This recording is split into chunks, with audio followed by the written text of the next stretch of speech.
Hello beer tubers, welcome to a Master of Hoppets update video. I haven't done one of these in a while, but a lot of stuff is going to be going down very soon and has gone down, and I wanted to talk about it.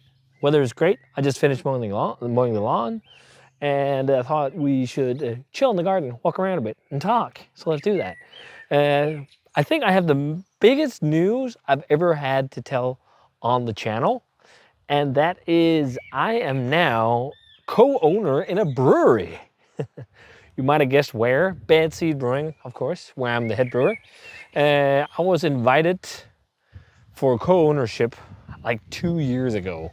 It's not until now that it has come to fruition. So yeah, now I'm a co-owner in a brewery, which is just crazy. Starting this channel years ago, talking about beer, home brewing on the side and whatnot, and now actually also being co-owner in a brewery and a head brewer. It's pretty wild. And I think a big part of me getting to this point is actually because of YouTube and doing these beer reviews and beer videos, because it's really been a platform for me to learn, and it's been a platform for me to learn, first and foremost, about tasting, but also learn from other people, learn from brewers, and learn about, you know, so many things in the beer world. It's been because of YouTube, which is amazing. It's been, you know, one of the reasons why some people know me in the beer industry and whatnot. So it's been pretty much the driving factor for me being able to do all this, which is amazing. So I'm so thankful for that, and thankful for you guys, because without you guys watching and whatnot, it wouldn't be like this. So we're going on, I guess 15, is this year 16 on the channel or something like that? It's pretty insane. So becoming a co-owner in a brewery now, what is that going to change on the channel? Nothing really. Actually, we should crack a beer. And the sun is nice. Let's go get a beer. Let's go get a beer. A Bad Seed beer, of course. So, and we're gonna drink out of the can today because the sun is nice. But yeah, nothing's gonna change on the channel, you know. It's gonna be the same. We're not going to do any drastic changes and say, hey, we can't review beer anymore because I'm a co-owner in a brewery and whatnot. Like you could definitely be a critic and professionally involved with something, I think, as long as you're a good critic. You know, as you can be a critic without being a dick, is what I'm trying to say. I will still do all the videos because I love doing them. It's one of the most fun things for me, especially now with kids and stuff, when you don't have many people to geek out with about beer. One of the really fun things is to geek out in front of the camera. So that's not going anywhere at all. Which, yeah, I mean, I've talked to people in the industry here in Denmark, and most people are like, man, you've been doing this for so long. We understand. So no one is upset about that, which is great. So if we just stick around with the whole Bad Seed spiel, let's just crack this one. This is, what the hell? So this is actually for birds, but I think this is going to be the beer cracking station right now. Crack the kraut. Can we do that? That was perfect. Here we are. This is kraut. New beer from Bad Seed. It's a collab with Yakima Chief hops. This is also one of those really cool things, which is because of both the blog and also doing what we do in the industry. We got to fucking brew a collaboration, two collaborations beers with Yakima Chief hops. And this is a German Pilsner with their 1134 hop, which is an imitation of European noble hops. And this is actually the first time I drink it out of the can and not from the tank. It smells pretty great. I actually had samples at MPCC. Let's just try it here.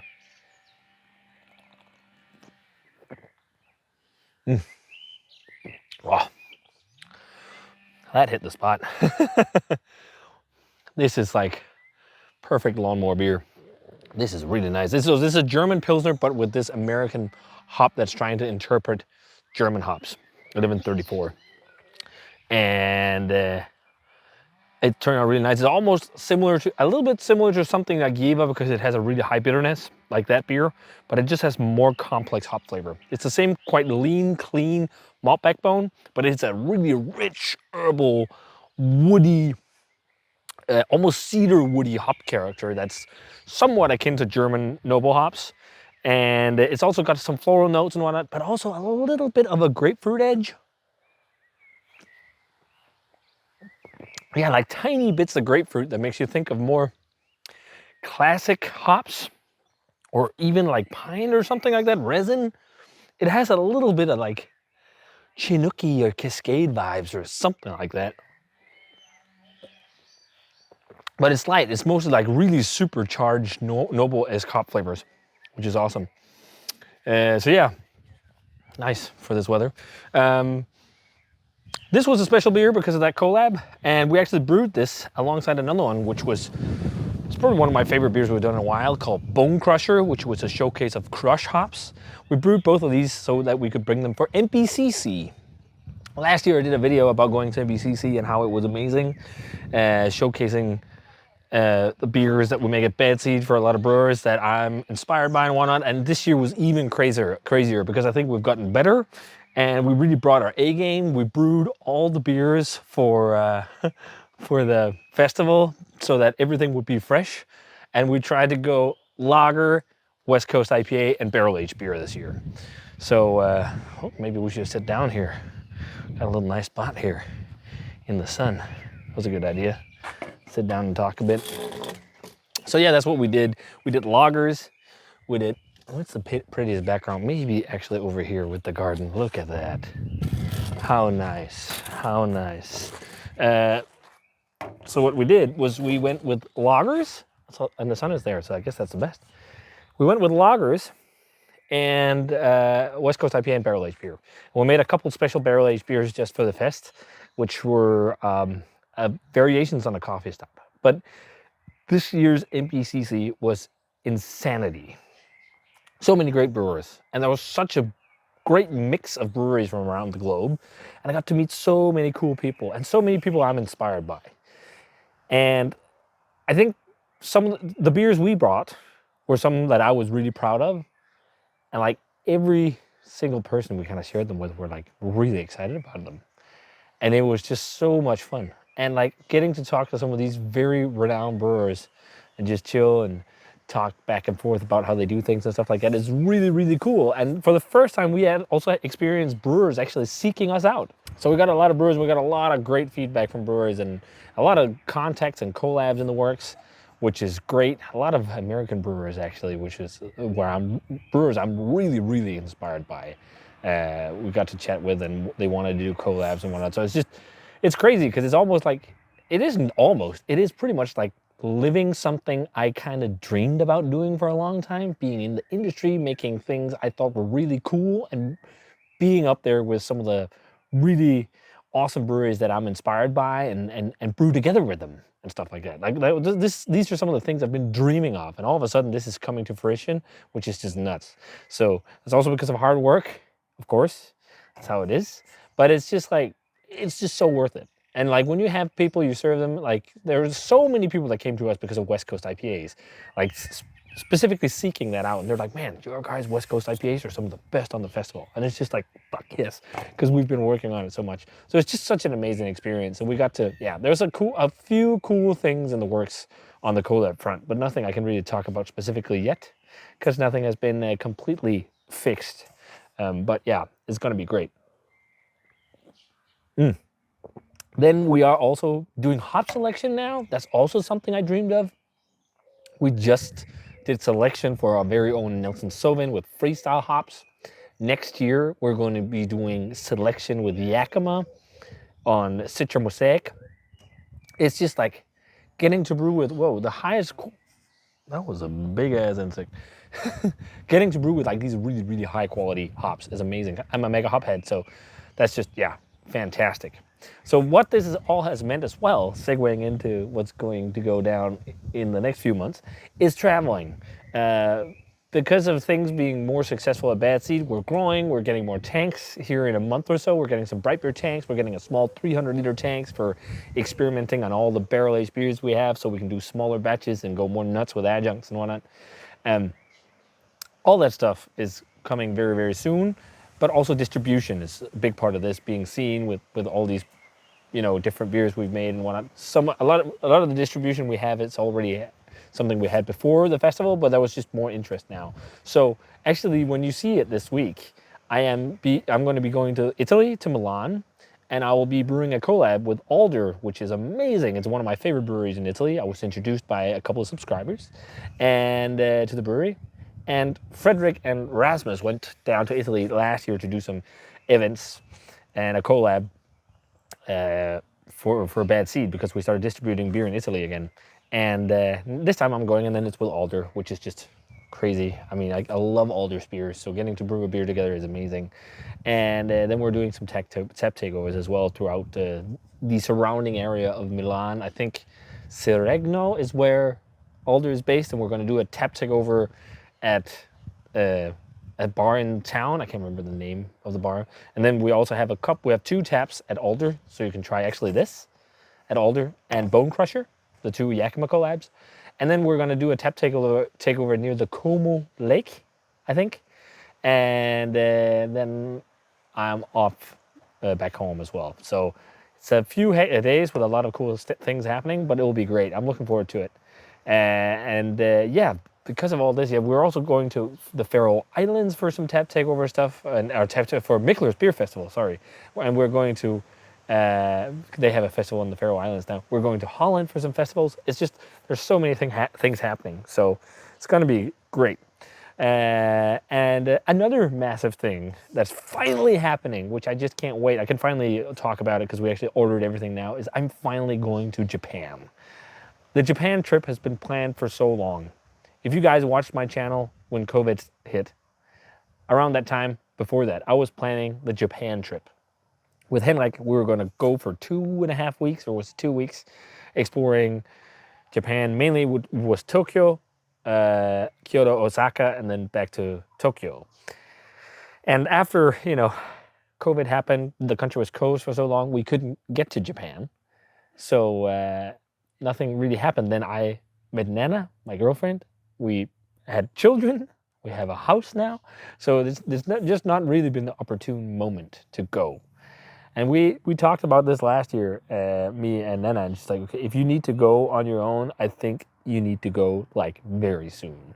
And I talked to him and we figured out when to do it. So October this year, I'm going to be going to Japan for the very first time. I'm bringing the gear. We're going to try and do some beer videos and something else. We'll see. If there's anything you guys are interested in, let me know. I'm going to try to be as respectful as possible when I'm there.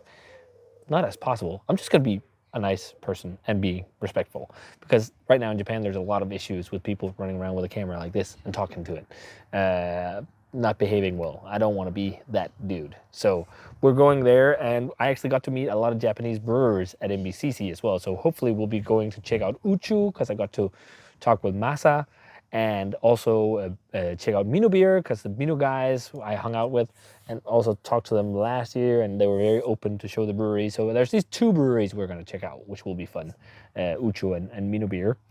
So yeah, that's just going to be amazing. The trip this year is also longer. It's 3 weeks. We start in Tokyo, then we go eastward like the plan originally was, but we're going to go even further. So we start, I can't see the plan exactly now, and I don't remember entirely in my head, but it's on my phone, but I'm using my phone for shooting. We're starting in Tokyo, and we have like 5 days, I think, in Tokyo. Then we travel eastwards. We travel to, is it Nagoya? Maybe it's Nagoya, something like that. And then Takayama, Kanazawa, and then we go to Osaka, and then back to Kyoto, just to be in Osaka during the weekend. And from Kyoto, we're going to go to Hiroshima. Is that how you say it? I don't know. Just for a day. And then from there on to Fukuoka, just for a couple days.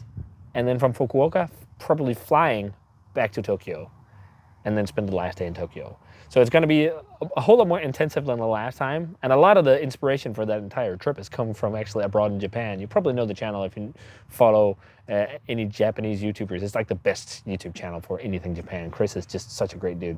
And it was a lot of his advice, and also looking at some advice online. But it's October, so it's high season. So there's going to be loads of tourists, but I think we'll manage. It will be okay. But I think it's about, right now is a good time to go, because it seems like there's going to be a lot of interesting new things in place in Japan for tourism to make it not overcrowded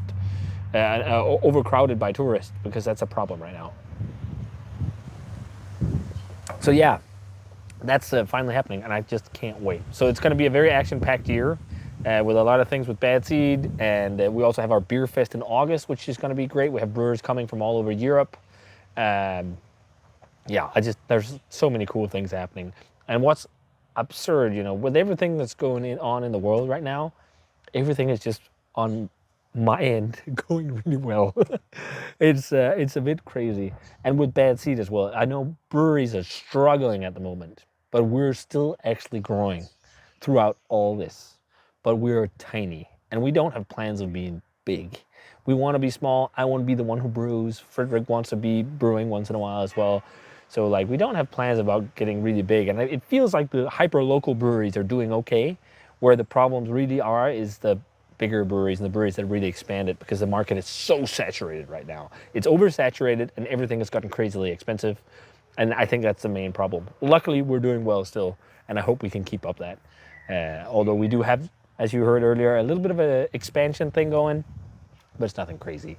It's just a little bit more. It's definitely something we can manage the team we are now. So, but yeah, it's great. It's really fun. It's a lot of work, everything, but man, life is pretty crazy right now, but also pretty good. And also with 2 twin girls that's 2 years old in a couple weeks, they are keeping us busy as well at home. But yeah, this was a little update video, guys. Hope you enjoyed it. A lot of stuff coming. Hopefully some very cool content instead of just video of me sitting in my room where I shoot videos. And actually something showing you guys cool things around the world about beer. So yeah, can't wait. So hope you guys enjoyed this update video. I'm gonna say cheers and some Kaut. And why is it called Kaut, by the way? Well, it was just a little silly pun, because it's a German Pilsner made with American hops. And the Americans called the Germans Kauts during World War II. So we thought it was a bit fun. If you guys have recommendations for the upcoming trips, I'm not sure how much I'll be able to do in Italy, but if you have a chance, if you're near Alder, please come to Alder or Como or Seregno for the tap takeovers. If you have recommendations about Japan, please let me know. It's gonna be just a crazy trip. I can't wait. And now we know the itinerary a little bit. So yeah, looking forward to it. Hope you guys enjoyed the video. As always, remember to comment, subscribe, check out the Facebook fan page and Twitter and Instagram. Give the video a thumbs up if you enjoyed it, and ring the bell for future notifications about videos. And I'm gonna say cheers in some delicious German pils with American hops. And see you guys in another beer video.